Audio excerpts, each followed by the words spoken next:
এই তোমরা এসব কি করছো? মা, আপনার আদরের মেয়ে আসছে। হ্যাঁ হ্যাঁ হ্যাঁ, এসে না পড়ে।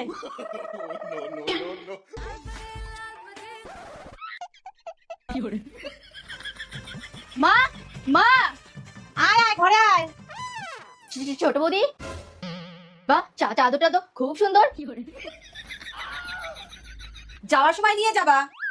বৌদি, আমার ব্যাগটা পুরো খালি, যাওয়ার সময় ভর্তি করে নিয়ে যেতে হবে না? তাই এখন থেকে কাজ শুরু করে দিলাম। যা, চাদরটাই লুকাতে ভুলে গিয়েছিলাম। বড় বৌদি, হ্যাঁ, আসো বসো। তোমার বিছানায় চা চা চা চা। মা, ননদিনীর জন্য চা নিয়ে আসো, বিছানায় বসে চা খাবে। এনে চা। মা, তোর শাশুড়ি কেমন আছে? আমার শাশুড়ি একটা